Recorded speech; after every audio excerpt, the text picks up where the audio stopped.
Hey there, welcome to ATL and 29, a podcast that looks at the NBA from the starting point of Atlanta. My name is Kevin Chouinard. I'm here with Tyler Jones. We're missing our friend Glen Willis tonight. Um, and man, that was quite a debut.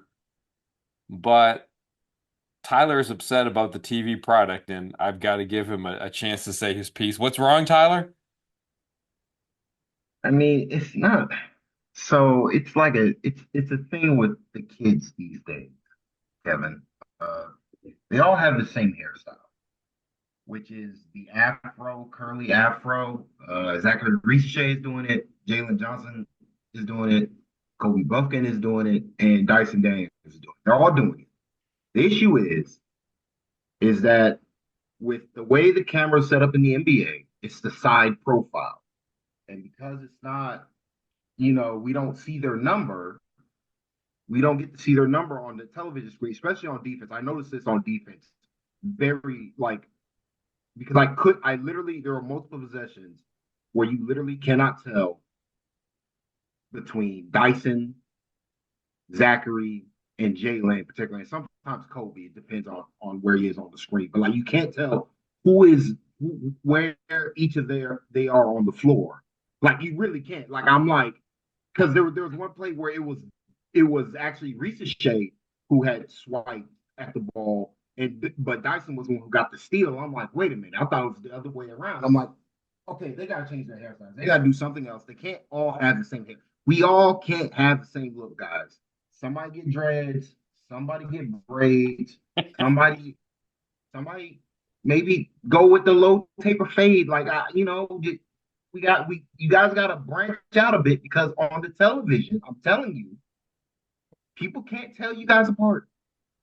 So and I can't tell the difference. And it's hard. It's really harder between Zachary and Jalen and Dyson because they're kind of the same height and same build, and have the same skin tone. So like it's not that big a deal, but like it will hopefully somebody gets a tattoo or something so we can distinguish between them. That's what they need, a tattoo on their arm so I can tell who's who. Well, I haven't watched a game with this crew on TV yet. I was in the arena last night, so Yeah, it's easy to I, tell. I have my opinion, but I haven't lived the experience yet, so I don't know.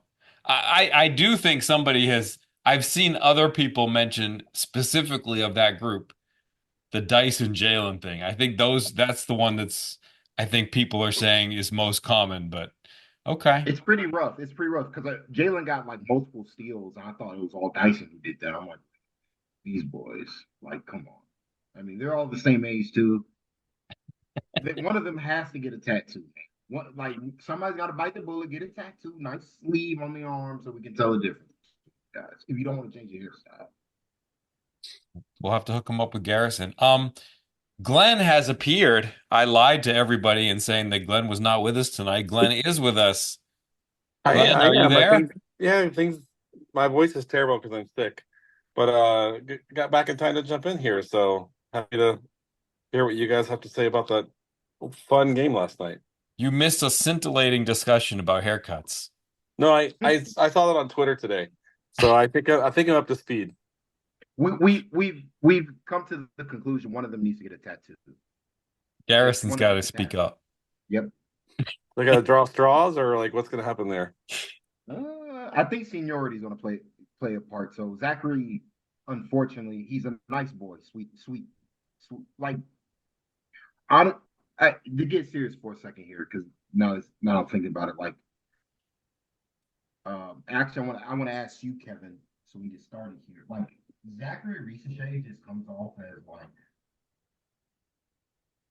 so genuine. Do you get that when you're in, like, when you're asking questions? Because like, um, even through his second language, like every time he talks, I'm fascinated because it's like it's rare to get an athlete of this caliber, especially number one overall pick, who's just this relatively open with not necessarily his feelings, but his actual day-to-day thought process of the game of basketball, of his living situation included. Like I've seen a couple of podcasts he's done. And so I'm wondering, Kevin, if you're getting that feeling, talking to him on a day to day basis, that you because you were actually in Athens for training. Yeah, I mean we've probably spoken with him like 4 times, 5 times. I guess more if you go back to draft night or something like that. But I don't, it's hard to say if like speaking in a second language kind of brings your guard down, and so you're focused more on just sort of translation versus trying to put up a front. But he seems very genuine about his process and what matters to him.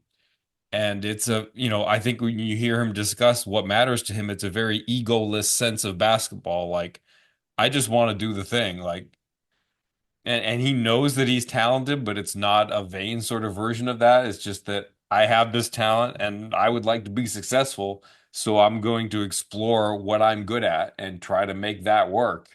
And it's really refreshing. Like, he will just give you his opinion. And even stuff that's like non-basketball, like when he was talking about, this week he was talking about how he had to get Chick-fil-A.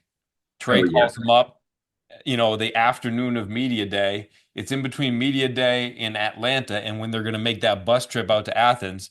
Trey calls him and says, you got to get Chick-fil-A for the team. And genuinely, he's like, I was like, what the, and, just let it fly with the curse because that was genuinely what he was feeling.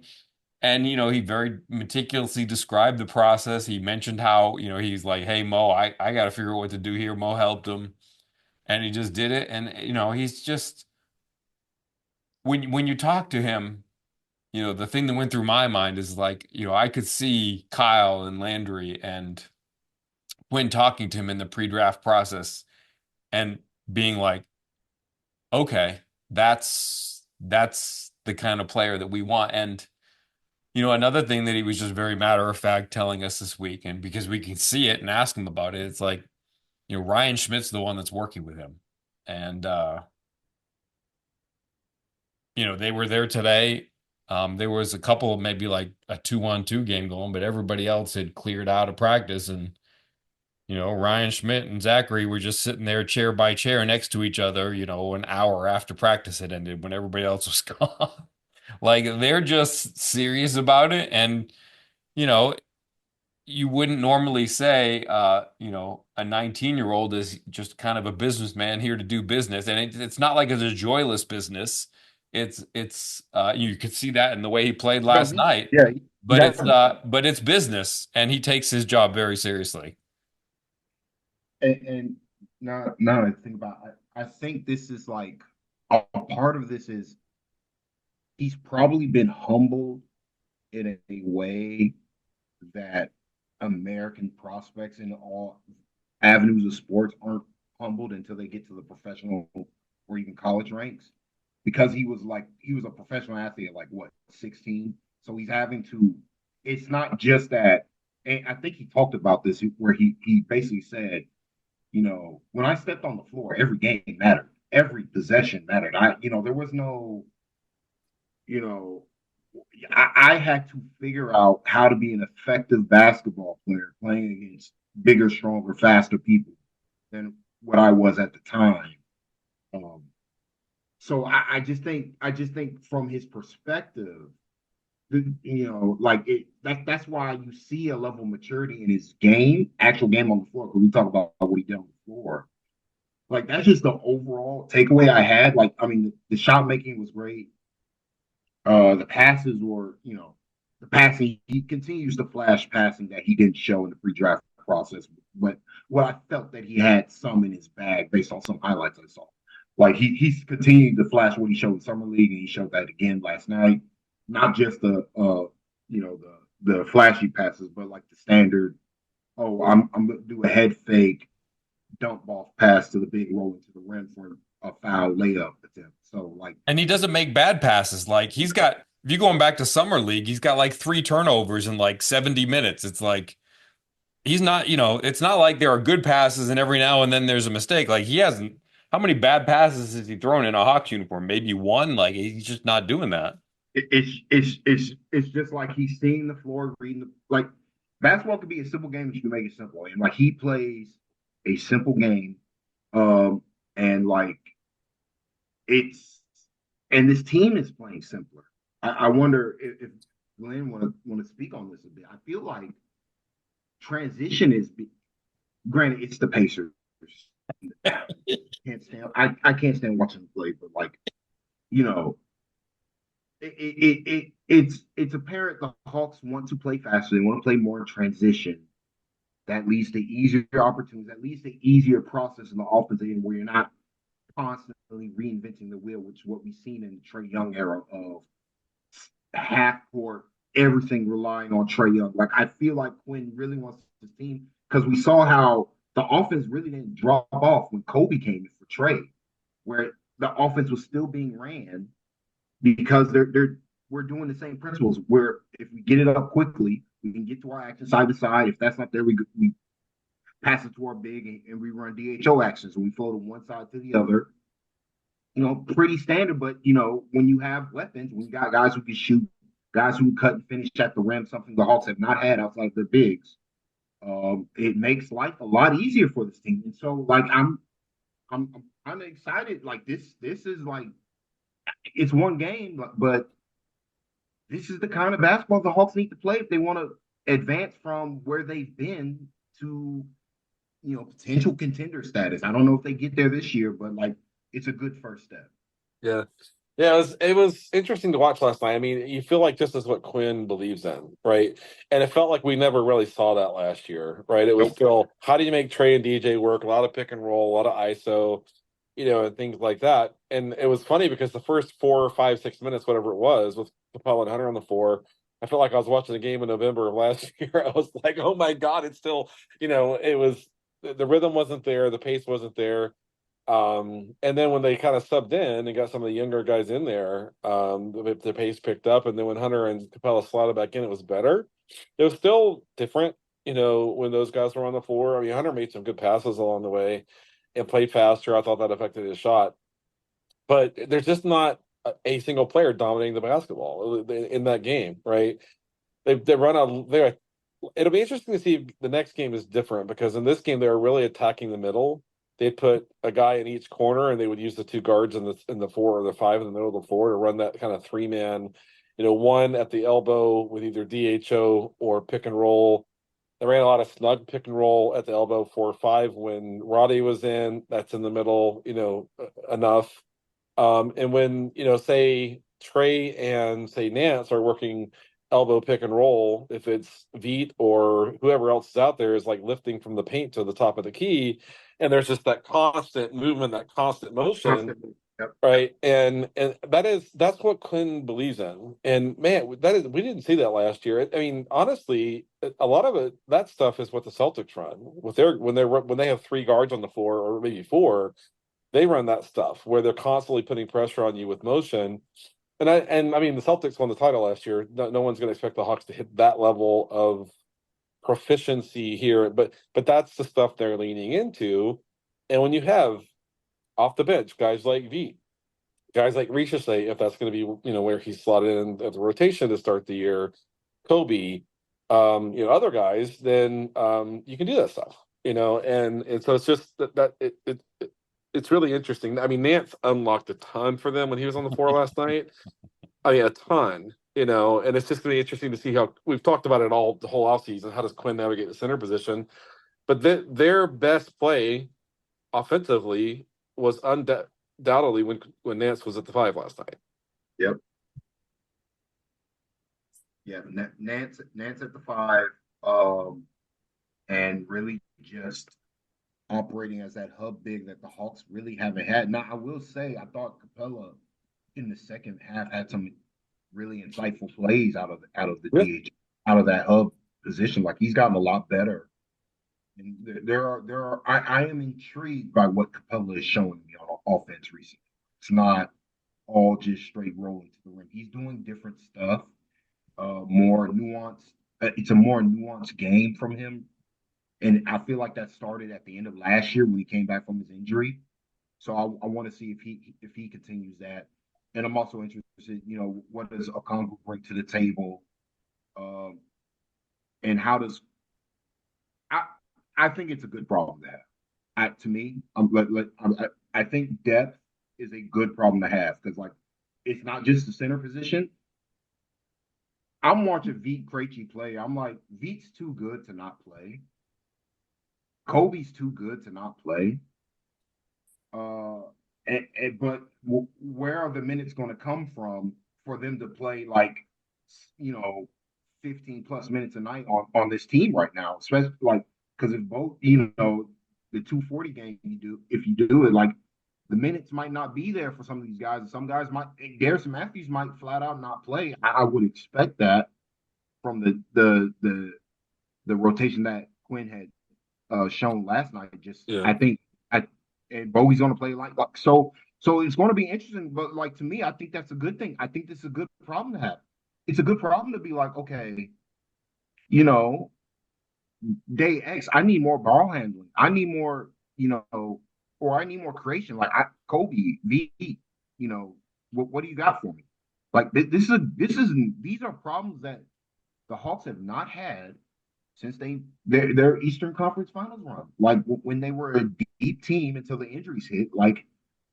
These are good things because somebody's going to get hurt, so everybody's going to have the opportunity to play a healthy amount of minutes. So I'm not Yep. that's where one of those things where it's like, oh, like how's the minute going to be? Like I'm not concerned about that. I'm not concerned about the stars. It's really not that big a deal. We know at the end of the day, Trey's going to be on the floor for 35 plus minutes tonight. Jimmy's going to be on the floor for 34 plus minutes.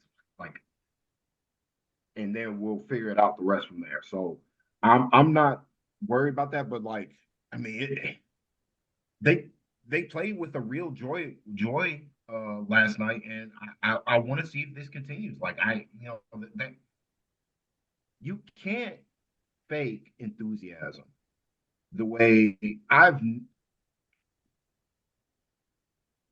Trey Young feel like, and I wonder, uh, Kevin, if you think this as well. Like, it feels like Trey is so much happier. I don't know what's changed.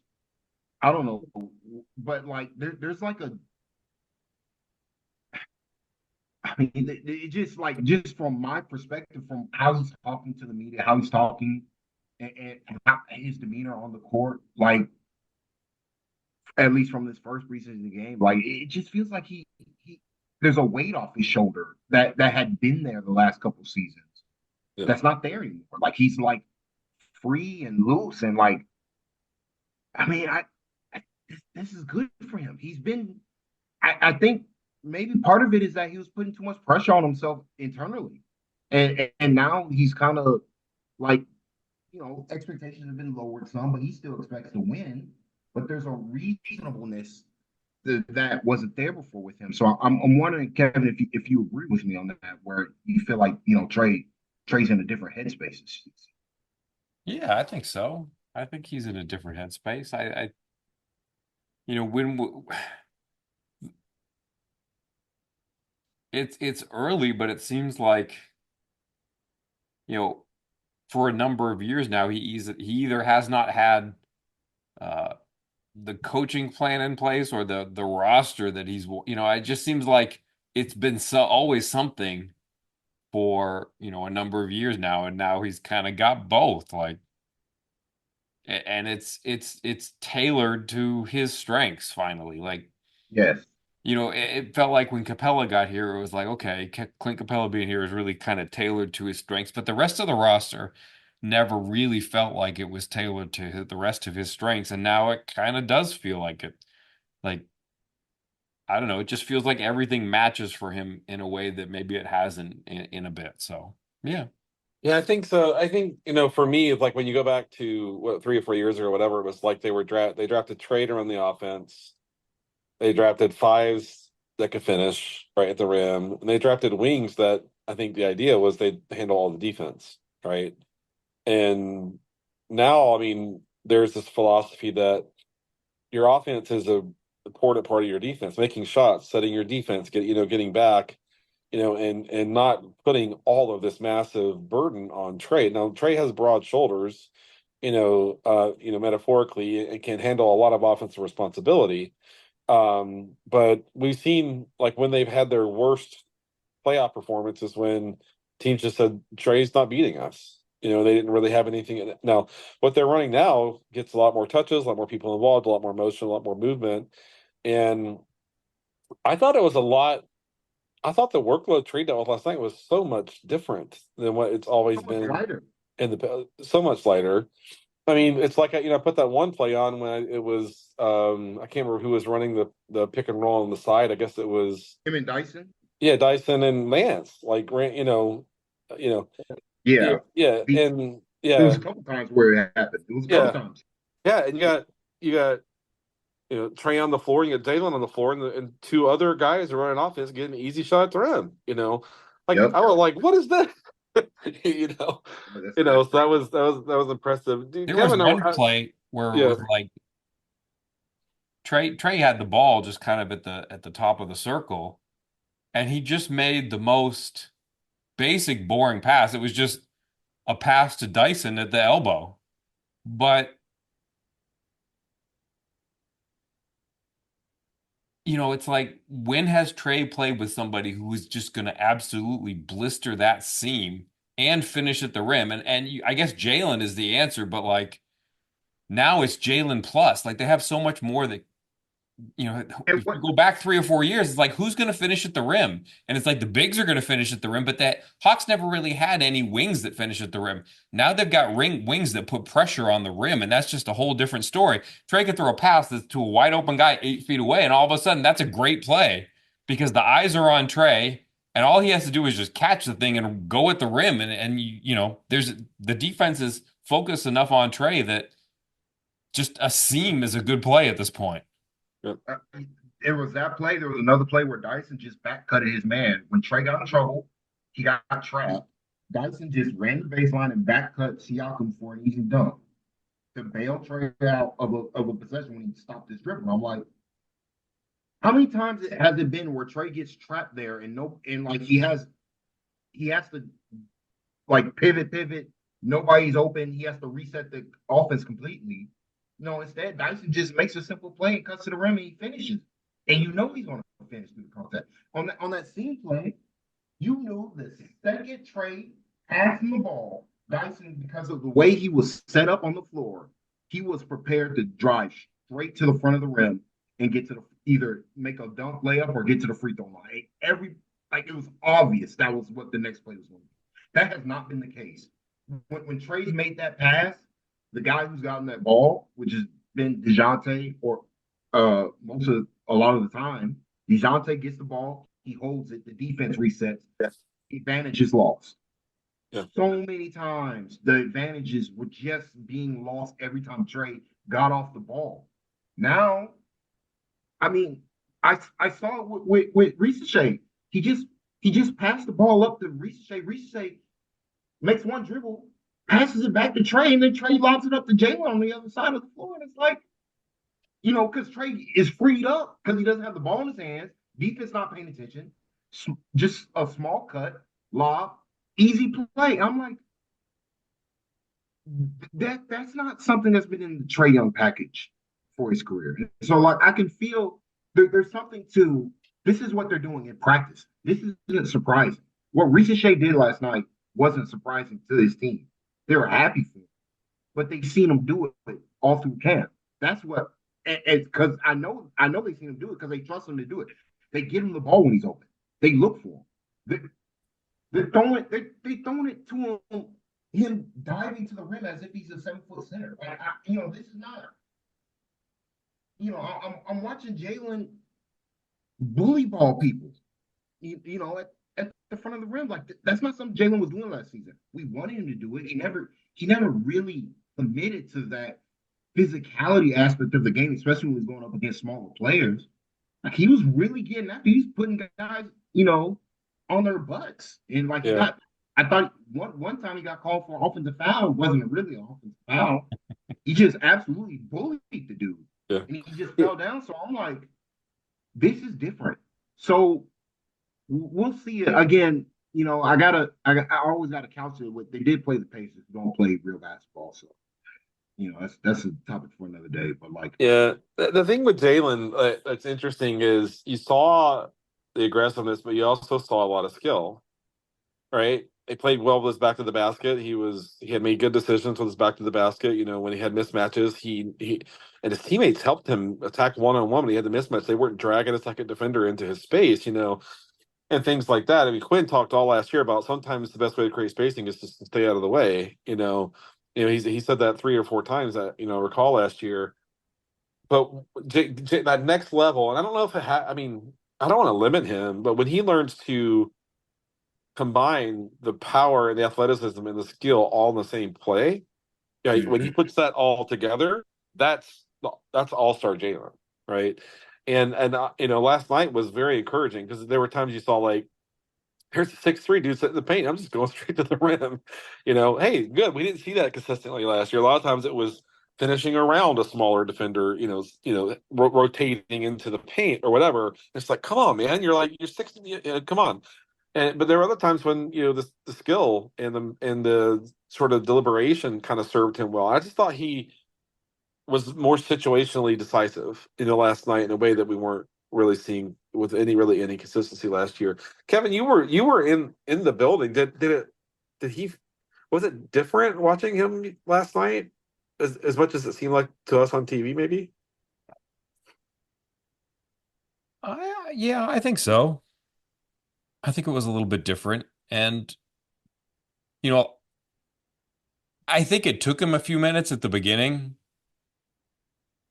And then I think it kicked in. Like maybe midway through the first quarter there, I think there were a couple of plays where, he maybe didn't like the result. And then he kind of realized that, okay, we're not in the practice gym. It's time to kind of really kick it into gear because you're playing in the real games now, and this is physical. He's out there with Pascal Siakam.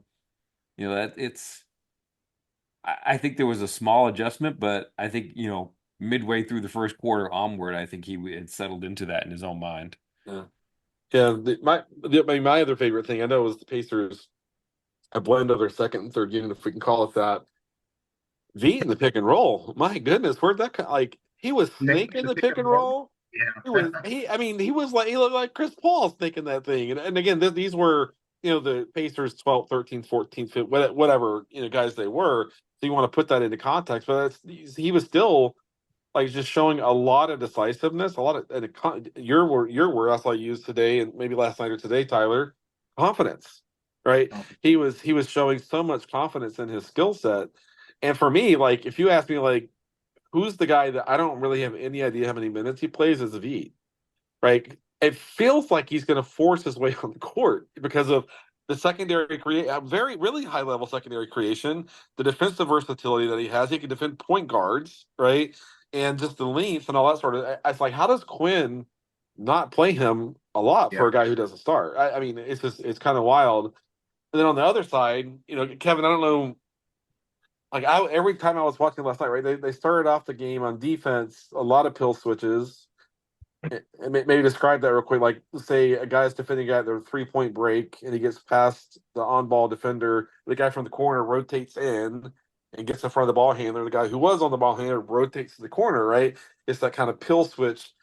Like this defensive scheme is going to be way harder for Garrison, and way harder. Like last year, he would just like be low man and go like literally sacrifice his body and get a charge. That's not what they're doing. At least the first game, that's not what they were doing. And Garrison's can't defend point guards, and he's not big enough to defend wings. And I mean, I want to tip my hat to him for like just how hard he played last year and what him doing what he could. But if this is the scheme they're going to play on defense, it's going to be a big adjustment for him, in my view. Yeah, I mean, you thinking back to the things that have been said over the last week, like Ryan Schmidt was talking today about he didn't get into X's and O's, but he said that he was talking about the defense that they're going to play this year, and that um, there's going to be a lot more instances of trying to defend the pick and roll with more than two players. Like it's not just about what the two players that are involved in the main action. Like, and you go back to media day, and Quinn was calling Garrison a 6'5" power. I'm sorry, 6'5" small forward, He really doesn't think of him as a guard. Like I think, he's thinking of him in order for Garrison to get by on defense, he really has to play more of a forward kind of position. You're not going to have him guard. So, the little bits and clues that, that's the way it might go. But, going back to, what you were saying about Veet, there have been a lot of clues of people saying, Veet's a point guard. Like Ryan Schmidt today said, Beat is essentially a point guard. Like he pretty much, I think that was the exact sentence. If I get it right. Jalen a couple of days ago says, well, we call them our QBs. And, he was talking, it was the same sentence where he was talking about Veet and Kobe's. Like those are our QBs. Because I was asking him what's going to happen when Trey sits. He's like, Veet and Kobe are our QBs. So, they're looking at them like the playmakers. And it's funny because I thought that worked really well. Like any kind of pressure that the Pacers were trying to put out there when it was Veet and Kobe together, you could always get the ball to the other side of the floor, and they're both such ready playmakers that when the ball swings, they just become the point guard on their side of the floor, ready to do stuff. Yeah. And I thought that was really good. And then 2 minutes left in the game, like if it matters to you whether they win or lose, they throw poor Keaton Wallace out there as the only point guard, and he's really not a point guard to begin with. Yeah. And then there's no other point guards. It's like, did you not see what just worked so well for the entire second half? Put another point guard out there with Keaton to help him, because it got pretty dire there at the end, but they managed to pull it out anyway. I mean, but that's getting back to V, like that's a massive advantage for V to be considered the point guard at his size. Like Yeah. he can, alongside another guard, help the team run the offense. I actually thought Dyson was actually doing a little bit of that as well. Not as much as Kobe or V, but he did some of this as well. Where like, okay, you run if they're pressuring me, you take the ball, you bring the ball to the floor, and you just run the offense. Like, and we're gonna get into our sets. We're not gonna waste time. A lot, so much last season of the Hawks, and I think Quinn talked about this. Of it's not smart if a team's pressuring your guard 90 feet, just pass the ball up to somebody else and let them bring the ball to the floor and run the offense. Because like that just kills so much clock. If you're having to fight to get the ball to the floor, I thought it was so much last year. A lot of smart teams would pressure DeJounte the full 94 feet, and he would bring the ball up the floor, but it'd take him 7 to 8 seconds to get it there. Trey's faster, and like because he can shoot from 30 feet, you're playing a dangerous game when you're doing it with Trey because he can draw off out. Like there's a lot of things Trey can do. But like it's good to see like when Trey's not on the floor, oh they're pressuring Kobe. Okay, you go bring the ball to the floor. Let's get into this action. So like that, one of the bigger takeaways I took from the game was like, Trey's off the floor and I'm comfortable with what the Hawks are doing on offense. Like that's just not been a thing. They were these last 2 years they were fine but they were running the DeJounte Murray offense. They would run the Trey offense, and when Trey's off the floor, they run the DeJounte Murray offense. They were just running one offense last. So and I think that's to the benefit of someone like Trey Young, where not all the pressure to do everything is on him. So now he can have more energy, and I think this is going to show up later in the games where it's like, oh, I'm juiced to go, and like if I gotta do the Trey Young offense instead of doing it for 30 minutes, I only got to do it for like what 5 or 6. Yeah. Remember back in August when I was being really stupid and saying Bogey needed to play 33 minutes a game? Yeah, I mean, I don't think that's happening. Even though I think he's good I'd enough. like to What? retract I that. was right. Yeah, yeah. I think just in general, like, don't have to do it. Yep. And if Beats this good, he's got to play. And Yeah. you can, Well said. you can manage Bogey. You can manage him. You can manage DeAndre. I think that's, we haven't talked about it. I thought DeAndre's passing, that was a different Hunter. Like that wasn't somebody who was looking to run, get to his spots on the floor for the pull-up jump. I saw a lot of DeAndre driving or dribbling with the intention of passing the basketball. Yeah. And like it's, it wasn't these wow plays, but I mean he did have a pretty nice one to ricochet. Yep. But like that's different. Like Yeah. that makes But Tyler, think about it. Like, Hunter's always going to have a ball handling limitation. He's always going to be a slightly below average passer, unless this system just helps him feel more comfortable in that phase, right? Which could happen. But like I was watching him last night. His first stint was terrible, right? I mean, he just didn't have the rhythm. He was struggling to play fast. I thought his second and third stint or whatever, how many they were a lot better. But I thought back. I was thinking back, like during a timeout last night, like previous times, like back to the end of the Nate era, even into the bit of the Quint, like DeJounte or Trey would attack an ISO and there's 4 seconds on the clock. They can't do anything, so they throw the ball at Capella or they throw the ball at Hunter. And Hunter's like, "What the heck am I supposed to? I don't have the skill set to attack in 4 seconds on the shot. I just don't.